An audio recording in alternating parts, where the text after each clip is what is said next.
Welcome once again to Primetime Analysis.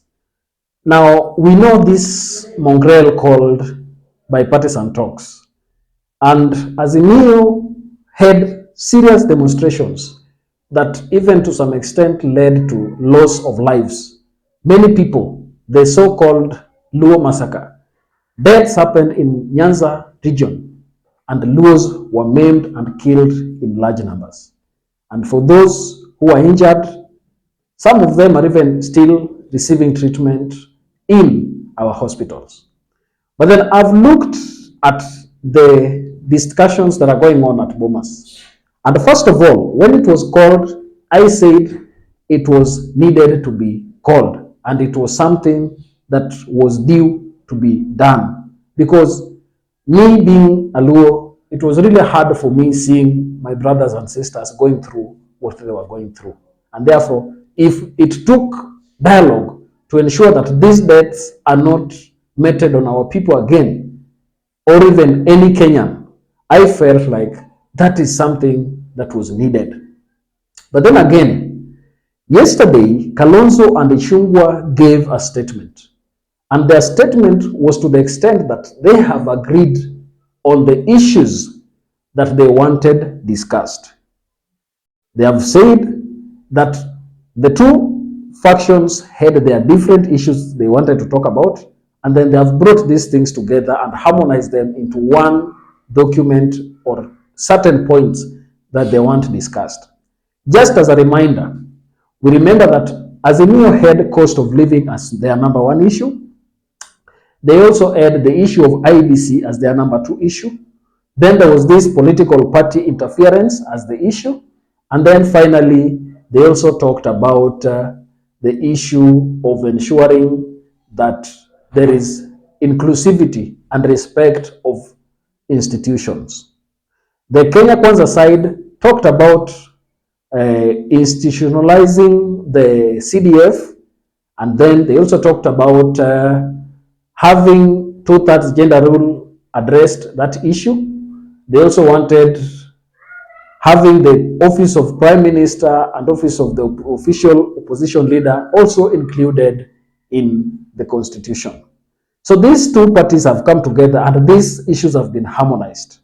We've seen the two houses, that is the Senate and the National Assembly, come and set up committees to allow for this engagement to proceed. And therefore, for me right now, this thing is anchored in law because it is sanctioned by two houses. First of all, I think the desire to go to parliament to have these issues supported and anchored in law is based on the background of the BBI fate that it fell in the Supreme Court. We remember that one of the main issues that led to the failure of BBI is the fact that the president and Raila Odinga, the then Uhuru Kenyatta and Raila Odinga, agreed and initiated a constitutional amendment. And this amendment tried to pass outside parliament. And therefore, I have looked at what Kalonzo and Kimani Ichung'wah have gone through, and I believe for them, they have decided to ensure that anything that they're going to do, it is going to happen through parliamentary support that is going on right now. And therefore, I do not think if there will be need to have that going through counties as it were in the BBI case. But there is one thing I want to talk about. I have looked at these issues keenly. And my main question, between Azimio and Kenya Kwanza, who is having their way? Is Azimio being conned in these talks? Or is Kenya Kwanza being played? Or who is it in these teams that holds much control? Before we do that, please, I am asking you, if you're watching us for the first time, please remember to subscribe to our channel. Also like this video at the end of your viewing. And also, for those who are supporting us, who are returning viewers, we thank you for the support you have given us. We do not take your trust for granted. Now let's get down to our main issues. Now, if you look at the issues that they listed, They have around 5 issues categorized differently. The first issue is outstanding constitutional matters. And in that, they are saying that Article 43 of the Constitution, which talks about the economic and social rights, and that is where they have said they will talk about the question about cost of living. So, cost of living is not singled out expressly, but it is under the question of outstanding constitutional matters. And then we have implementation of two-third gender rules under that topic number 1. They also have governance issues, including promoting national unity and inclusivity in public appointments and adequate checks and balances. So that is the first issue, which is outstanding constitutional issues. Talking about cost of living as a constitutional issue, I do not know whether this discussion is going to give us something outright or something serious out of it, because once they have put cost of living under issues to be discussed in constitution, I think it is not going to bear much fruit in terms of giving Kenyans immediate cushion that they needed. Because if you remember what Azimio was talking about prior, they were saying that the government should introduce subsidies to certain essential commodities so that Kenyans can have a breathe out of the cost of living that is impacted on them.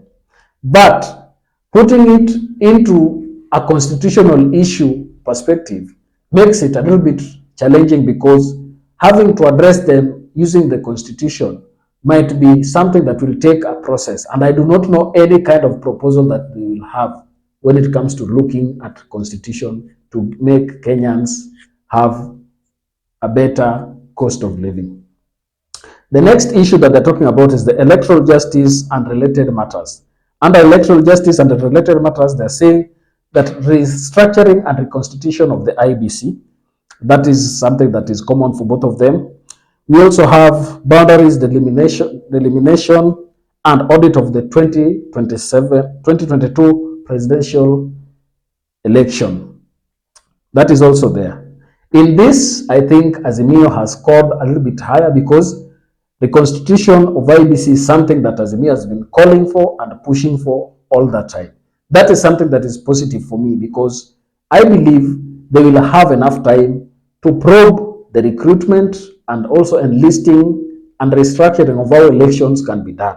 Then the other aspect of auditing the 2022 elections is something that is needed, because that is now where we have servers. They are going to look at the technology behind the election and how to make it more transparent and fair for that matter. So that is something that I believe, if they look at it with all seriousness, Azimio is going to score high on that. The third issue is entrenching funds into the constitution. We know that apart from just the talks that Azimio has been having, there have been those issues about having certain funds allowed or provided to certain cadres of leadership in the country. For instance, the Senate has been talking about the oversight fund. This is something that now is being introduced in these talks. They are saying that they will have National Government Constitutional Development Fund, CDF. This is something that Kenya Kwanza was proposing. Now it is making its way into this discussion. National Government Affirmative Action Fund. That is something that also is supported by Kenya Kwanza, that is for women rep, and then the Senate Oversight Fund that President William Ruto promised senators some time back. So this is something for Kenya Kwanza in this discussion. The fourth issue to be talked about is establishment and entrenchment of state offices. This is something for me for Kenya Kwanza. Azimio has not been talking about the office of official opposition leader. But if you look at the list of issues that they have presented, the fourth issue here, they are talking about establishment and entrenchment of state offices, where the office of the leader of official opposition is going to be created. They're also saying that the office of the Prime Cabinet Secretary is also to be provided. So that is for Kenya Kwanza so far. The final one is fidelity to political parties stroke coalitions and the law on multi-party democracy. They are talking about preventing interference with the political parties and coalitions. This is something that Azimio really needed to be included. And I do not know how specific they are going to deal with this. I do not know. Because when a president has taken over power, he wields that power and he can use it as he thinks or as he deems fit. Then, now looking at all these 5 issues, we have the outstanding constitutional matters, electoral justice and related matters, entrenchment of funds, establishment of state offices, and then fidelity to political parties. Out of the 5 issues, I am giving Azimio 2 issues. That is electoral justice and related matters, and then the fidelity to political parties. So if you look at this, I am of the opinion that Kenya Kwanza is having its way. And just as I have told you before, William Ruto has seen that the best way to contain Azimio is to have them engage in something like these bipartisan talks and then have them forget about the issues they were pushing to Kenyans. For instance, instead of having things addressed immediately, like cost of living, right now the government is continuing to include more taxes on businesses. Like they are saying that if you have failed to remit your taxes within certain times, they have introduced new fines that will ensure that you pay double instead of what you were required to pay before. This is something that is going to affect most people. And therefore, if you look at it, it is not going to address the question of cost of living immediately. For me, Azimio has been played here, and as it allows for dialogue to prevail and as it allows for peace to prevail, I will say let them have it going on. But at the end of the day, Azimio must remain politically active, avoid engagement in this blindly, and form new avenues of engaging the people directly, because they as a party must be prepared for 2027. Because if you look at William Ruto and his inroads that he's making across the country, he is preparing the ground. And the message that he's pushing each and every time is that he is preparing himself and is ready to face Azimio and his team and their team in 2027. And in fact, he's even daring and telling Raila Odinga that if he is not well prepared, he might even lack agents to be employed to stand and observe votes for him. So let's wait and see how things turn out. For me, I believe Azimio are getting a raw deal, and if they are keen enough and politically active, they should engage in this and also focus on engaging the public in other platforms. Because right now, even in the news, nothing Azimio. The only thing that introduces Azimio into discussion is when the bipartisan talks are going on. But if you look at the president, he has ensured that he's constantly in the news and the people are listening and hearing what he's saying. Even if they don't like what he's saying, the more they hear him, the more they will believe in him. That is something that Azimio must remain watchful for. I don't know what's your perspective on that. Please get talking down in the comment section and communicate with us so that we can also understand your perspective. Thank you. Let's get to meet in our next analysis. Bye-bye.